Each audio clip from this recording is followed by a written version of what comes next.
Andrew got settled into his new assignments at Fairway fairly quickly. By the end of the month, it seemed like he had always been there. The other engines were quite impressed with his dedication.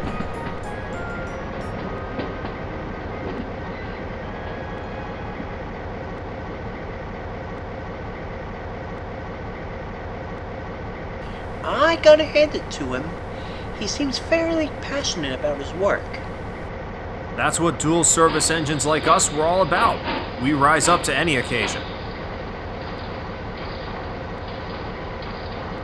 What? I thought you were being rebuilt. The Continental fabricators are actually really efficient at building their boilers. Not gonna lie, I was surprised too. Probably because you're a good, solidly built 4A4 just like Andrew. I think Mr. Winston made a very good choice. No offense, Jake. None taken.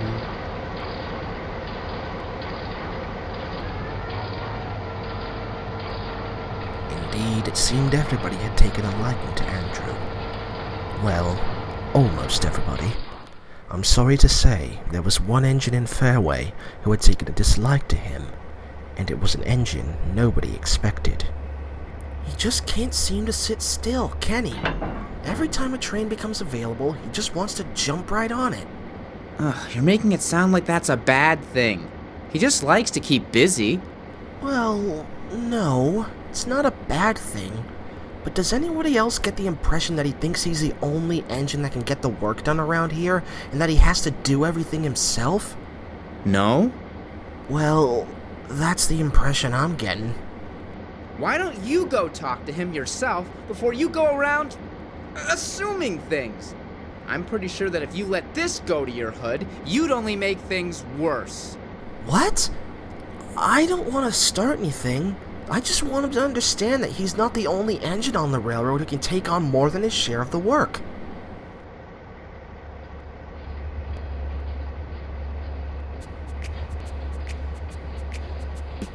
It's no excuse to talk about it behind his back. Later that day, Andrew rolled into the yard. He was taking on water when he noticed Jake sitting next to the sheds. Jake? Hi, Andrew? What on earth? What happened to you? I was in a bad accident, and I'm a very sick engine. Flattery won't save you. Hey, get out of here!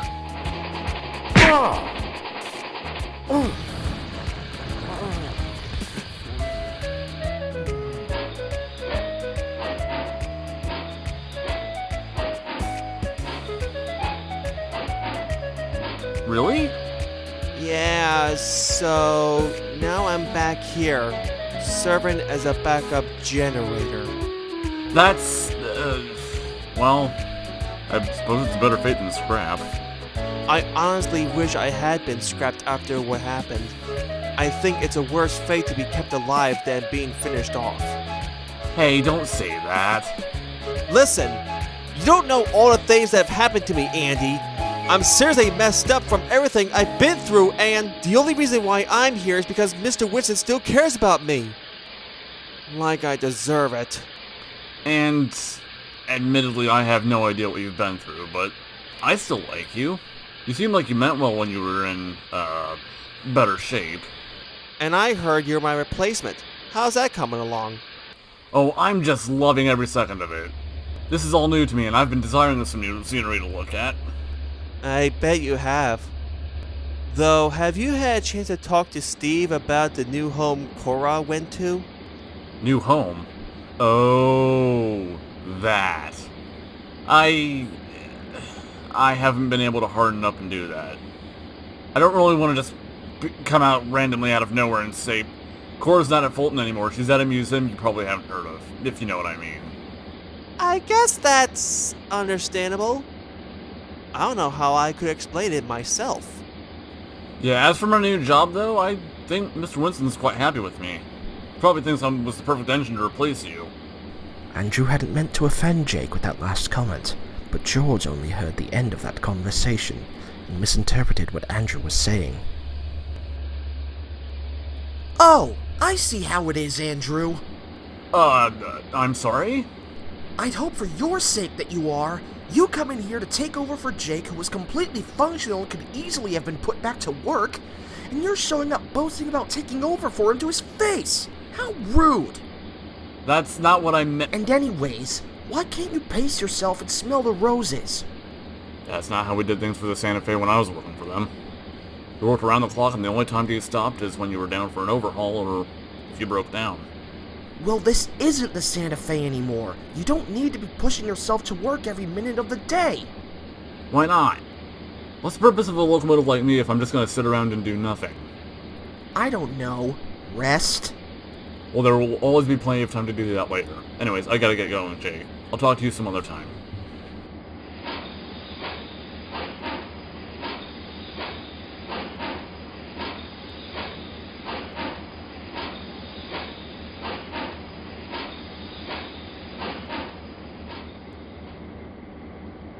If you wouldn't give him a chance to... Jake, it's fine.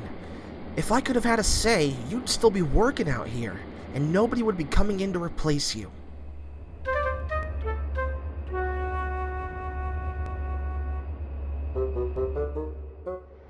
Later on, Jake told the other engines what had happened, and Steve relayed his discussion with George from earlier.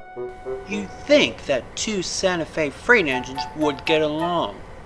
Well, hostility can happen anytime and anywhere, Vincent. Even if two engines are from the same railroad, that doesn't automatically mean they're gonna get along. I can tell you for a fact that not everybody on the New York Central got along. And nobody got along on the Milwaukee Road either. Who asked you? To be fair, George isn't the one to go around and claim that he himself is the only that can get things done properly around here. So we can't say he's the one to talk. True, but there's really no need for this hostility. I think we ought to teach him a lesson. No, Charlie, let's not. Why not? We can't just ignore this any longer. What else can we even do? You could always talk to his girlfriend.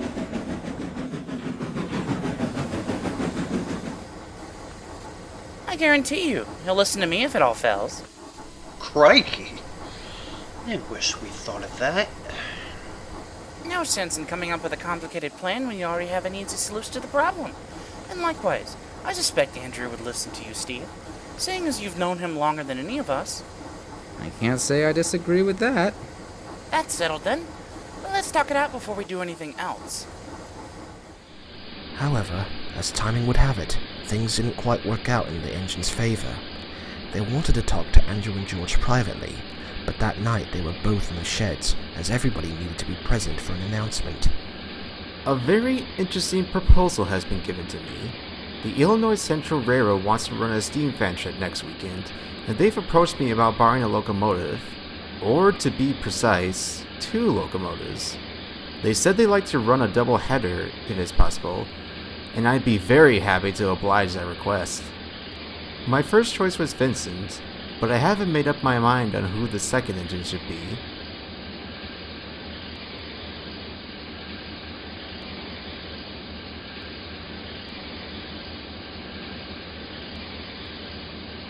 How about you, Andrew? Would you be interested? No, sir, please. I'd rather not. You'd rather not deprive anybody else of the honor?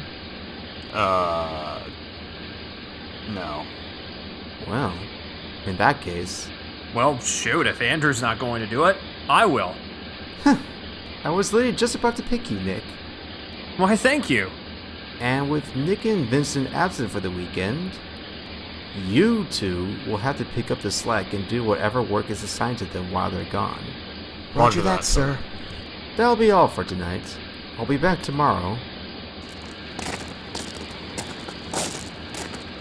You turned down a fan trip?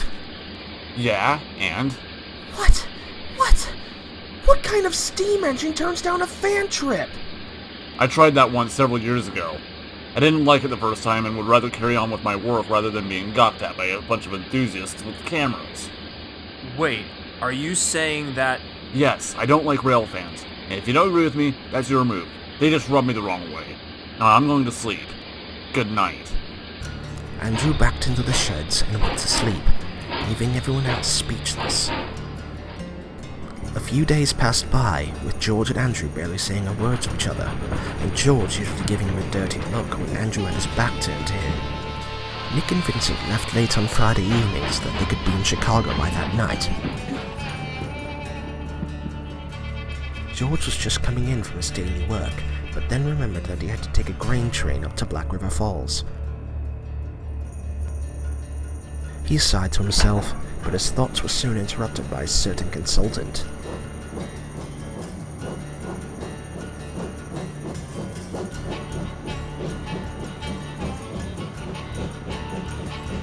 Ah, there you are.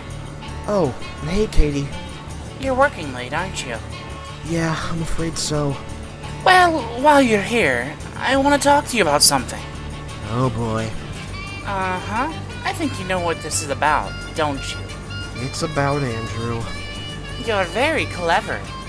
Look, Katie, No! Listen to me. I want to know what your beef is with him. Where do you get this idea that he's boasting to Jake about replacing him? Well, I came into the yard and I heard him saying exactly that. If you had let Jake explain himself, he could have told you that he was the one who told Mr. Winston that Andrew was in danger of being scrapped. So Jake is partially responsible for bringing Andrew here, and in a way, saved his life. Oh. I think it would be worthwhile if you could actually talk to Andrew. It'll probably help you understand his feelings a bit better. I suppose. But come on, he doesn't like rail fans. Now that's just weird, especially for a steam engine. Admittedly, I do find that a bit strange as well. But if that's how he feels, then so be it. It's not your job to decide how he's supposed to feel about things. Yeah. Well, there was something else I also heard. I think Andrew's trying to bottle up a secret about Cora from Steve. I overheard him saying something about her going to some sort of museum as well. That is peculiar.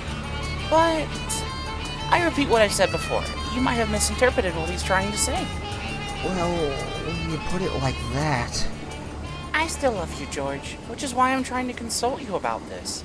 I just want to make sure you make the right decisions. I understand. I'll take your word for it. Thanks, hon. And with that, he pulled away. Over the next couple of days, the railroad was quite busy, with freight trains moving in both directions every couple of hours. But no two engines were more busy than Andrew and George. They crossed paths multiple times, and on the occasion that they would meet, talking was kept to what was essential to keep the trains rolling and knowing what needed to be done. Some of the smaller engines, and even engines from the Northwestern, tried to fill in where they could, but Andrew and George had to handle all the heaviest trains on the line. By Sunday evening, they were both very worn out and too tired to quarrel with each other. How many trains did you take this weekend? I lost count after about 20. So it was well over 20 at some point. How about you? I think I pulled well over 20 trains this weekend too. Jeez, it doesn't feel like much. But when you're on such a short railroad, you can make more out and back runs during the span of the day. I knew this was a bridge route, but jeez, I had no idea it was ever this busy. Oh, you just wait until October onwards, when the grain harvest starts. Oh yeah? Solid trains of grain and corn will be coming through here on a daily basis. Jeez. So, I think it's time I ask, why do you always seem to be on the move? You always seem to be ready to rise up and take whatever train is available. Well, I guess there's no time like the present to tell you about my backstory.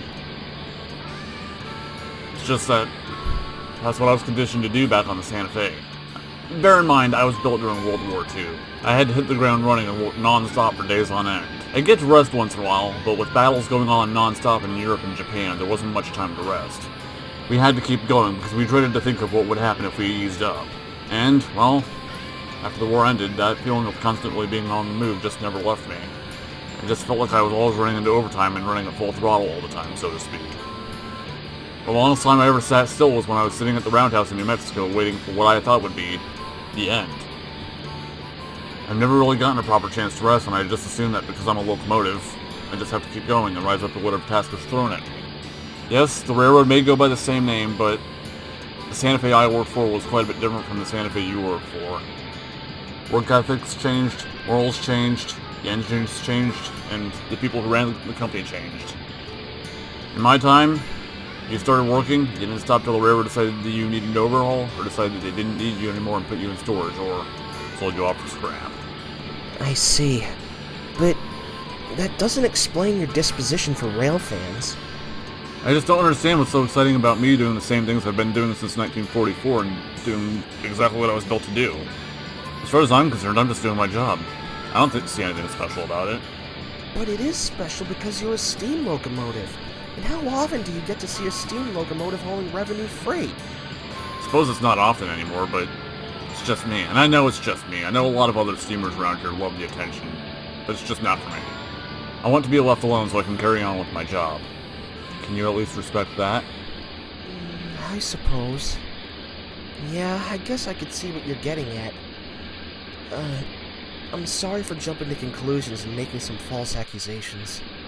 And I do apologize for being a bit of a workaholic. I really do need to learn to slow down and relax a bit. It's fine. I understand now, but I actually wanted to ask you something else. What's that? What's this thing about Cora that you're keeping bottled up from Steve? I overheard you saying something about... Well, you see, between the time he left Fulton and now, Cora got sold to a small railroad museum in Burlington, Iowa. I have this feeling that he now has this belief that since I've ended up here, Cora could too. So, I'm a bit afraid that if I tell him this, he'd become extremely distraught. Distraught, you say? You know, I just remembered. A few months before you came here, Steve got an interesting love letter from her, with her talking about how much she missed him too. With that in mind, he might already know. Huh. I'm surprised he didn't tell me that. I'll have to see what he says if I talk to him about it. Nick and Vincent returned to the yard, but they looked very worn out, and Vincent looked unusually upset. Mr. Winson climbed down from Vincent's cab, and he looked exhausted as well. Holy smokes, guys, what a weekend! How'd it go? It was fun, but my gosh, was it a long run. Yeah, it was. But hey, I can't complain. It was nice to get out and stretch our wheels and show off to the masses. The only thing that went wrong was on our way back north this morning, we got stuck behind a coal train at Mattoon, and we were constantly chasing yellows the entire way from Mattoon to Decatur. Once we got to Decatur, though, we were able to go around and we had a clean run from there. And I suppose you enjoyed yourself too, huh, Vincent?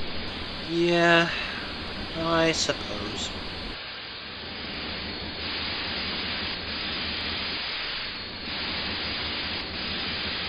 Well, before I go, I understand your weekend wasn't as much fun, but from what I was told, you two did a hell of a job this weekend, despite the extra workload.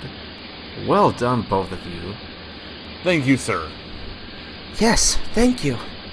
I think all four of you have earned a rest. Good night, everybody. Now, I don't want to alarm you two, but Vincent's been acting a bit off for the past hour or so. What do you mean? He's probably just tired from the long weekend you two had. While Vincent and I were taking on water at Proviso Yard to get ready for our trip back home, Vincent wandered off and went to the back of the diesel shops for a few minutes. I didn't think anything of it. I just assumed he might have known somebody that was in storage back there. But when he came back, he was rather passive and spaced out. Kind of like he is right now. He was really quiet on the ride home. I tried asking him what he was looking for or what was wrong, but he was really vague and just claimed that he was tired. I would leave it at that, but what was he looking for back there? Or rather, who was he looking for back there? Beats me, but whatever it is, he's not okay with, well, whatever it is that's bothering him. We'll keep an eye on him. So, George. Yeah? Are we on good terms now? I'd say so. Wait. Hold the phone. You guys made up? Yeah? Did you want us to stay mad at each other till the end of time? Of course not. I just wasn't expecting you two making amends to happen so quickly. I guess all it really took was for us to actually sit down and talk to each other. Well, either way, it's good to hear. I'll second that. Oh, Steve, I didn't expect you. What's wrong?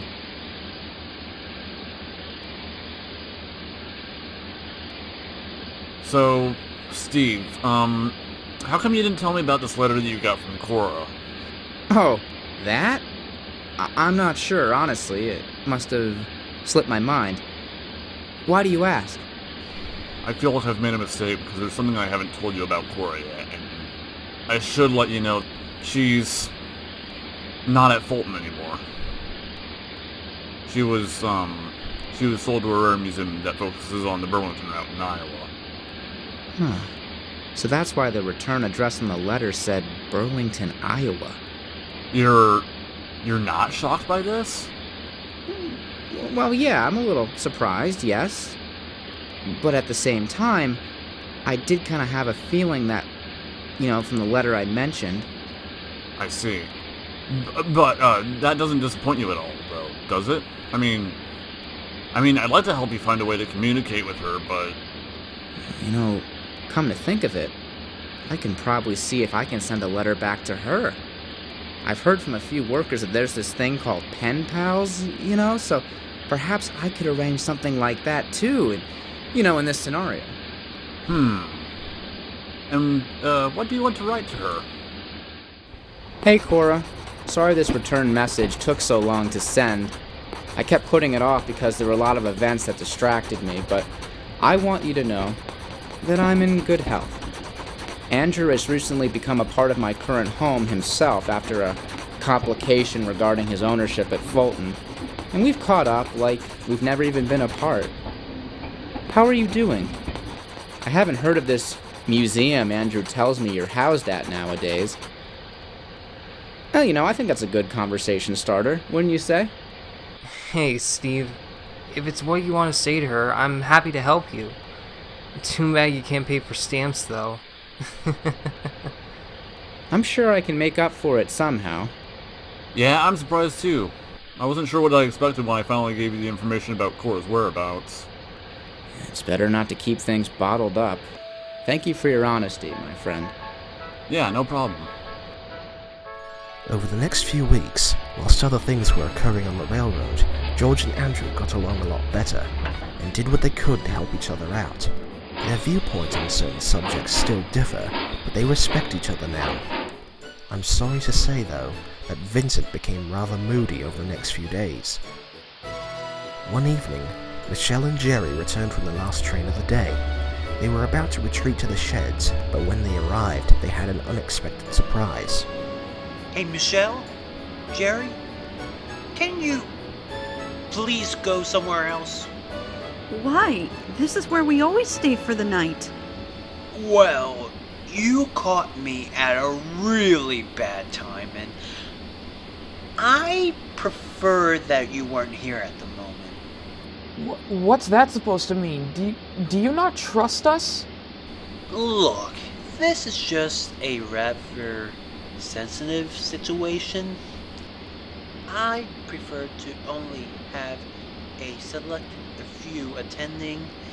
Can you please respect that? Fine.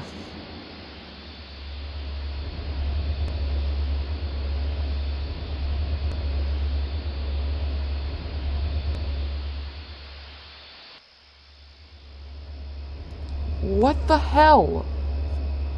What could even be so sensitive that he'd ask us to leave for? Search me.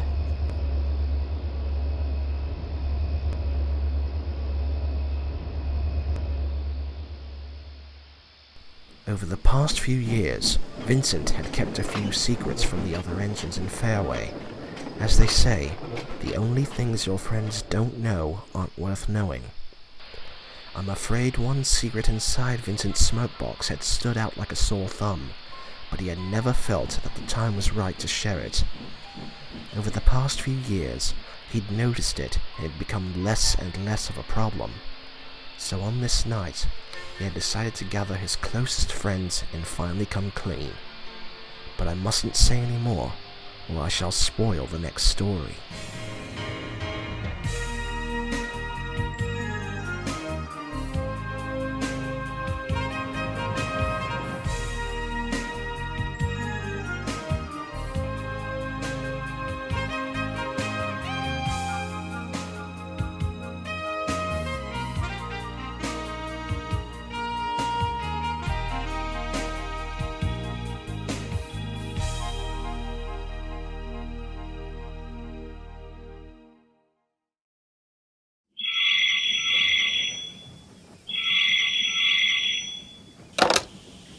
Hello, Fairway and Southeastern, this is Albert Winston speaking.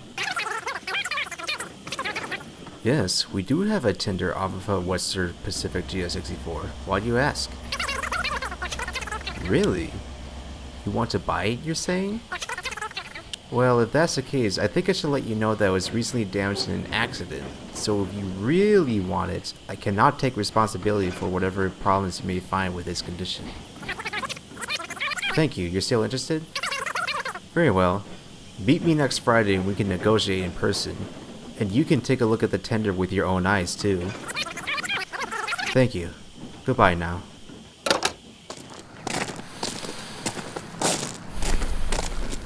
Alright.